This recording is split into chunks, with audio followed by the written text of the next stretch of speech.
Yeah. Good evening, everyone. I'm Dr. Kumar Raj.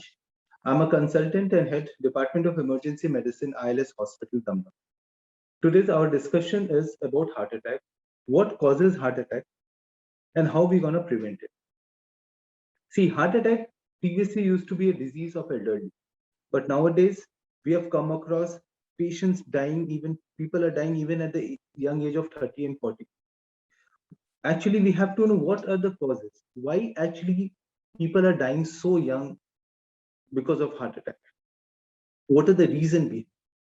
We have to understand that heart is the most essential part, is the most essential organ, and its non-stop functioning is very crucial for survival. The heart functions is like a pump. Heart functions like a pump, and it allows the circulation of the blood throughout the body. Blood circulates through the extensive network of the various types of small and the large blood vessels. Blood ultimately provides all the nutrition and oxygen supply to the various organ, which is necessary for the normal functioning of that particular organ. The muscle of the heart continuously contracts and relaxes to pump the blood into the blood vessels. This pumping of the heart leads to what we hear as the heartbeat. On an average, in a healthy, normal individual, our heart beats around 100, around 60 to 100 beats per minute. And this is what we feel as our heart rate. Now, to do such an extensive work non-stop without any interruption, it our heart requires continuous blood supply and oxygen supply. For these, heart has its own network of blood vessels, which is continuously supplies oxygen to the various heart muscles. Any interruption of the blood or oxygen supply to the heart, or even a few seconds, if there is an impair or there is an obstruction of the blood to its heart muscles, it can lead to heart failure or heart attack. Basically, a heart attack occurs when a blood vessel supplying blood to the heart are blocked. Now, there are two main causes of heart attack. One is an increased blood pressure, and second, there is an excessive cholesterol or fat deposition in the blood vessel. Then, what are the cause? First, what happens when there is a persistent high blood pressure? What happens? The blood vessel becomes rigid, and once the blood vessel becomes rigid, the inner wall of the blood vessel damages. So once the inner wall becomes damaged, once the inner wall gets damages, this increases the risk of the fat deposition in the blood vessels. Once the fat deposits in the blood vessels, the blood vessel gets blocked. Once this blockage happens, the blood supply to the heart decreases. Now, if the blood supply decreases, the oxygen demand decreases. And once the oxygen demand decreases, what happens? The cardiac load decreases. And once the cardiac load decreases, the heart starts functioning, heart starts working more. And ultimately, slowly, because of its increased workload and because of decreased oxygen supply, the heart fails and heart attack happens. Now, what are the symptoms of the heart attack? There is no specific symptoms of the heart attack. It's not always that a person will come to us with a chest pain. Patient generally they come with dizziness. Patient can come with fainting. Patient generally comes with lightheadedness. Generally, I have come across patient coming with a jaw pain. Sometimes the chest pain is radiating towards arm. Sometimes patient comes with profuse sweating. Sometimes patient comes with shortness of breath. Many times the patients are coming with pain abdomen. So the specific symptoms of chest pain is not very common, saying that if you only have a chest pain, then there's a heart attack. Many times I've come across patients are ignoring a small kind of chest pain. There's chest pain staying for 1 or 2 hours. I mean, just for 5 to 10 minutes, they are taking some gastritis tablet, and now later they're ignoring these small short duration of chest pain, and later they're finding it was a heart attack which they've ignored.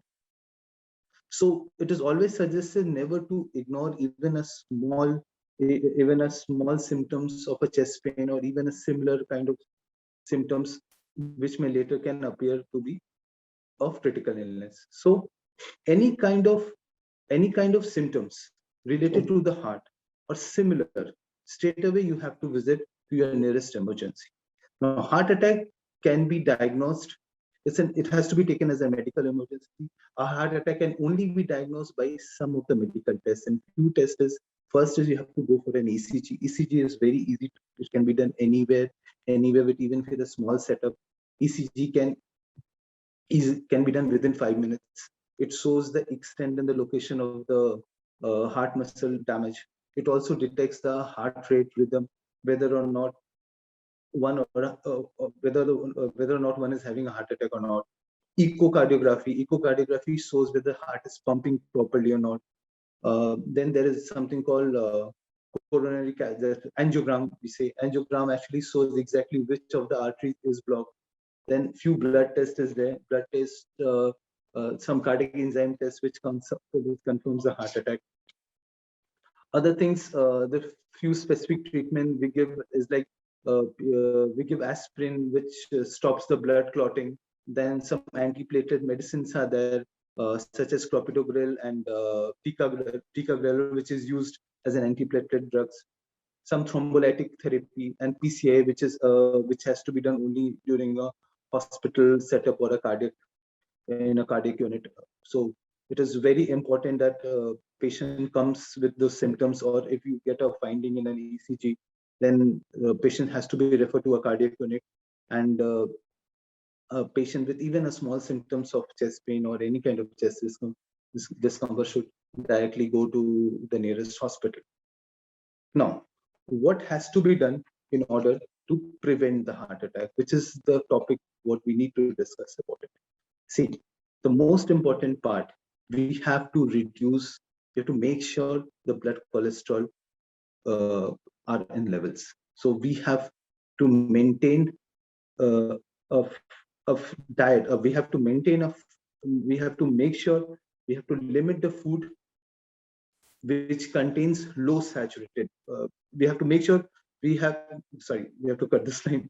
So food higher in saturated fat can contribute to high cholesterol and reduces the blood flow and increases the risk of heart attack. Hence, limit foods with high in saturated fat, which comes from animal products such as cheese, cheese, meats, dairy products that we have to reduce. A diet which implies we have to increase diet which contains more fruits, vegetables, whole grains, poultry, fish, that we have to increase. We have to reduce on alcohol. Alcohol increases blood pressure. Alcohol increases cholesterol. We have to reduce. We have to stop completely smoking. Smoking ultimately causes increase in blood pressure. Even it causes heart blockage. And third thing, what we have to do, we have to make sure we do a lifestyle modification. Every day we have to make sure there should be a 30 minutes to 45 minutes walk. There should be a proper 6 to 8 hours of proper sleep. We have to make sure that we we uh, we lead a healthy life. We have to monitor our stress level. We should get an adequate sleep, and also possible that these two things are the best possible way so that we can prevent the heart problems. It is also important to remember that we can afford everything, but nothing is as precious as health. It is possible to make healthy heart and prevent heart failure or heart attack through lifestyle intervention like dietary modification and exercise. With that note, I'm signing off, wishing you a very good health and a very happy heart day. Thank you.